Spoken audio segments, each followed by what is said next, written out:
condomínio de Mandaçaia da Caatinga. E o condomínio, né, onde mora muita gente, também, mas nesse caso aqui nós vamos falar de abelhas. Então vocês estão chegando aqui, vamos assistir esse vídeo é muito importante. Vou falar aqui falar os prós, falar os contras a respeito desse modo, dessa maneira de criação. Isso não é novo, muita gente já criava, mas não tão condensado é isso. As abelhas, as caixas tão próximas como eu passei a criar. Tá? Lembrando que lá no ano 2012, quando eu fiz mandava lá para o Zap Zap da vida, que era o único grupo que assim de mandar, muita gente me questionou, inclusive criticaram, dizendo que as abelhas iam se matar. Então algumas coisas dentro dessa forma de criação é preciso muito cuidado. Você que está chegando aqui, está voltando, seja bem-vindo. Aquele que está chegando pela primeira vez, eu peço favor para assinar o canal. E todos que estão aqui, deixar o seu joinha, compartilhar esse vídeo, ver o vídeo até o final e tocar o sino. Inclusive, alguns conhecidos meus estão falando que estão perdendo, o YouTube está tirando, não sei. Eu não tenho essa preocupação com o canal crescer, ótimo, isso é bom para quem publica algo nas redes digitais, mas eu nunca fui prestar atenção nisso. Eu sei que tem a questão do algoritmo, a questão de crescer, tudo que eu falei tem importância, mas vamos voltar à questão do condomínio de Mandaçaia da Caatinga. Então lá no início era um condomínio porque, apesar de ter duas residências, vamos entender residência como caixa de abelha, mas eu comecei a criando junto, aí depois foi aumentando, e era aqui debaixo do local onde eu boto o carro. Depois eu resolvi, através de ir mostrando e apresentando e olhando como que era as abelhas, precisava ter uma questão de quebra de vento também. A questão térmica é fundamental, questão de vento, mas a questão térmica é mais importante ainda do que o vento. Se o vento bater nas caixas, pode acontecer, balançar, porque era anteriormente pendurada em arames, do jeito que vocês estão vendo aqui. E nesse caso é um corredor que tem 1,10 m de largura, na verdade 1,14 m, mas um pouquinho mais, mas é isso. E eu tinha, na época, eu só conseguiria colocar 5 caixas como fosse uma bancada, e botar 5 caixas, 6 no máximo, para sempre, porque era pendurada por arame, dava um trabalho, de vez em quando o arame soltava e tudo, arame cortado, esse arame liso. E aí eu resolvi mudar isso. Aí eu pensei, eu fui observar, dava para colocar 7 caixas lado a lado, e dava para fazer pelo menos 5, uma acima da outra, uma certa distância. E aí eu fiz, medindo isso aí, as fotos que vocês agora estão vendo, depois das fotos anteriores, são fotos de quando eu comecei a postar vídeo no canal. Essas fotos, elas são em diferentes, em 2 locais que pegam, cada local desse, vocês podem contar que tem 35 caixas. Por quê? São 5 fileiras, vamos pensar, tratar dessa maneira, bancadas, que são feitas, e aí eu vou dizer como eu fiz isso. E 5 e tem 7 lado a lado, então são 5. Você contar 5 vezes 7 ou 7 vezes 5, outros fatores não alteram o produto, você vai encontrar 35. Em 2 locais que você vê nessas 2 fotos, elas estão frente a frente, ali você tem 70 caixas. Aí você tem mais nas outras, se você está vendo, tem 28, porque só são 4 fileiras. Então você consegue colocar mais de 100 caixas ali, eu consigo colocar tudo próximo. Elas são muito próximas mesmo umas das outras. E só teve início de pilhagem, 2 pilhagens e uma terceira tentativa. Então o que eu venho falar para vocês? Mas eu só tenho uma espécie. Ali eu só tenho a Mandaçaia da Caatinga. Por quê? Porque antes eu tentei também colocar os munduri ali perto, e eles foram, na verdade, houve o parasitismo social interespécie. As Mandaçaia ocuparam o local dos munduris. O munduri da Caatinga, que é a Melito Nascimento. E aí eu tive que mudar, transferir. Então, na forma de condomínio, você só pode criar uma espécie. Não dá para você criar mais 2 espécies. Vocês estão acompanhando aqui 2 vídeos. Logo no início vocês viram 2 vídeos. Um vídeo vai ficar durante todo o canal, que é gravado dentro, ali mostrando como é que as abelhas trabalhando de manhã. E o outro é quando eu estou alimentando as abelhas, como eu tirei ali umas 3 caixas junto, as abelhas saíram. Mas elas fazem aquele, eu chamo aqui de rebuliço, alvoroço, bem coloquiais bem populares, mas depois elas voltam para o seu local tranquilamente, não acontece mais nada. É muito tranquilo. Então, essa criação, alguns têm falado algumas coisas que não procedem aqui na minha criação, porque eu estou com uma das espécies, das cerca de 300, que acho que tem, até muitas já devem ter sido extintas, principalmente a Mata Atlântica hoje tem 5%, o Cerrado brasileiro tem menos de 50%, a Caatinga tem em torno de 50%, o Pampa, que tinha certamente, e o Pantanal, também tem muito pouco, a Amazônia ainda tem seus 70 e pouco, 80% preservado.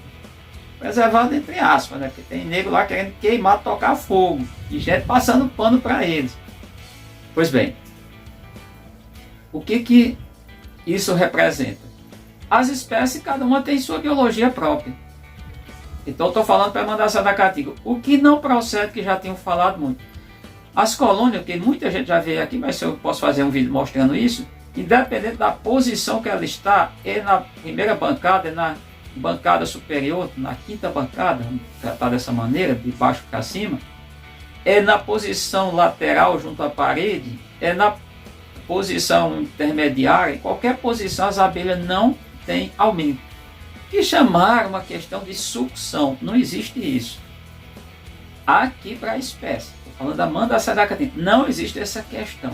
Bom, a questão do importante aqui é primeiro o tipo de caixa que eu tenho, que é a caixa Santos, que permite fazer isso. A distância de uma entrada para a outra é de 20 centímetros, não é mais do que isso. Para qualquer lado você imagina, não numa diagonal, mas laterais ou de cima para baixo, baixo para cima, de cima para baixo.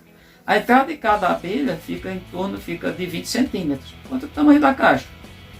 Então, muito prático. Como que eu fiz essa criação, esse meliponário? Antes pendurado no arame, como vocês viram lá no início das fotos, eu peguei caibros, coisa muito prática, economizei bastante, coloquei em pés e coloquei eles, pegando 2 próximos assim, para pegar preso a esses laterais, preso na parede, para pegar a caixa. A caixa é longa não, ela é pequena. Longa é a caixa tal que chama modelo aí, modelo nordestino, mas a sertaneja é maior.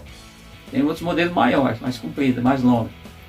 Logo, eu tenho 35 ali na bancada. Eu tenho 100 e tantas abelhas, né? Vamos pensar dessa maneira. 100 e lá vai fumaça, só ali, tudo muito próximo e funcionando muito bem. É barato, por exemplo, o arame eu gastava quase mais e ficava uma coisa só por conseguir colocar 25 no local onde vocês estão vendo 35, quando vocês viram lá 35, só colocar 25.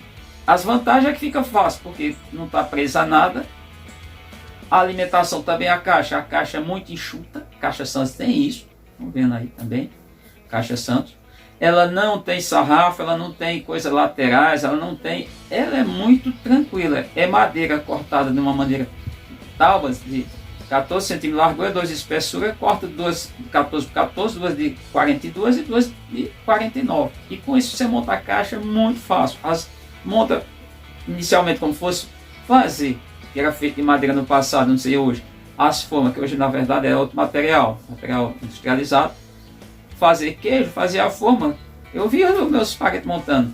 Aí montava e você fazia em cima de uma bancada, dava até um pano para apertar lá o leite, para poder escorrer, e depois puxava, ficava lá o queijo pronto.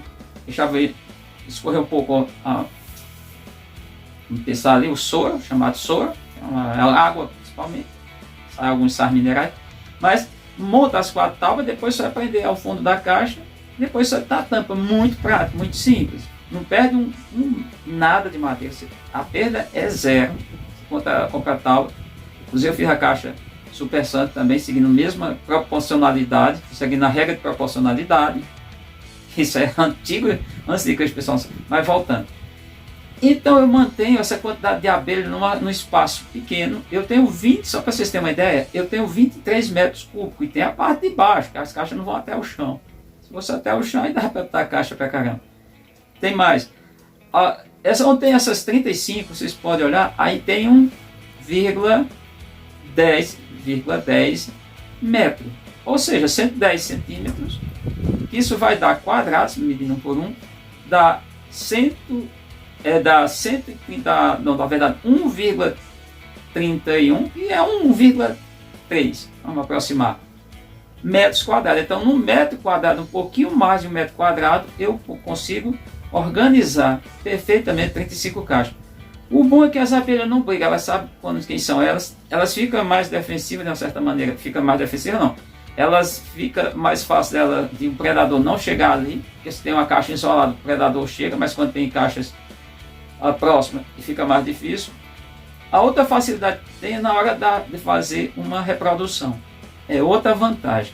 Então, é uma vantagem enorme, porque eu vou pegar aquela colônia que está forte, fazer 1 ou 2 por 1, se for para pegar as campeiras, de qualquer uma eu posso pegar as crias, ou tem abelhas que eu só pego, crias mesmo, e tem abelhas que, às vezes matriz também eu faço 2 por 1, eu faço 1 por 1, mas 2 por 1 é o método mais utilizado. Então eu pego lá um disco de crias e pego as campeiras de outra caixa. Previamente todas as caixas são fechadas, e aquela que já está fechada aqui, eu mostro no vídeo, mostrei no vídeo de ontem, aquela que está fechada vai pegar as campeiras, ela fica ali, e ali eu levanto o plástico acetado, sai as abelhas, eu boto a caixa nova naquele local. Como as outras caixas estão todas obstruídas ao entorno, as abelhas, pode vir uma ou outra, eu faço final da tarde, que tem uma baixa atividade externa das abelhas, as abelhas entram naquela caixa, está resolvido. Bom, então esse é o motivo que eu consigo fazer. Os contras, quais são os contras? Os contras, mas também tem muita gente aí falando e não percebe, é que as abelhas conseguem visitar, elas conseguem baixar seu nível de, eu diria que, briga atrito entre elas e visitar outras colônias. E nesse caso elas podem pegar alimento em uma colônia nova e a garapa de açúcar. E nesse caso você vai coletar mel, vai ter a presença. Mas quem faz alimentação coletiva não vem aqui dizer para a Gilvan, que eu não nasci hoje, esse é irmão desse, eu estou vendo, estou enxergando direitinho, que você alimentou a abelha coletiva, você não vai coletar o que você forneceu às suas abelhas, porque todas elas vão pegar. Está dentro do meliponário, vão pegar. Não tem essa, não vem essa não.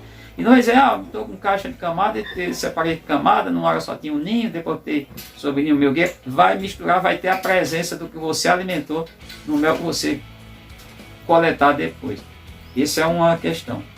A outra questão é que se ocorrer um ataque, vamos pensar, outro contra aqui que eu vou falar. Ocorrer um ataque de um bicho, vamos dizer, um parasita, como a mosca soldado, a mosca florídeo, elas ficam mais fácil de passar para outra caixa. Formiga também. Aí você tem que estar muito cuidadoso. Outro ponto negativo que eu diria que existe aqui é quando você mexe, mas aí tem um vídeo lá no início que mostra, você mexe numa colônia, as outras se agitam. Então, pera. Mas os outros fatores é tranquilo, eu faço, dá certo, tá tranquilo, tá beleza. Então espero que você entenda o que é esse condomínio que virou moda, porque lá em 2012 eu já estava com a abelha nesse sistema, e sempre foi nesse sistema. Agora, outro também contra, não pense em fazer isso, misturar abelhas, misturar espécies danou. E se botar espécies também que vão hibridizar, que cruzam e deixa resultado, produto viável, no caso, mandaçaia MQQ com MQA, mandaçaia não, canudo com turbuna e tantas outras abelhas, dentro de outras abelhas que têm um parentesco, aí você vai misturar todas as abelhas e você não vai ter mais saber quem é a espécie pura, quem é misturado. Então tem isso. Então, agradeço a você, espero que vocês tenham entendido o que esse condomínio só te facilita em muitas coisas, mas também sempre tem os dois lados, né? A moeda tem os dois lados. Tudo na vida tem seus prós e seus contras. Obrigado por ter assistido. Até o nosso próximo encontro.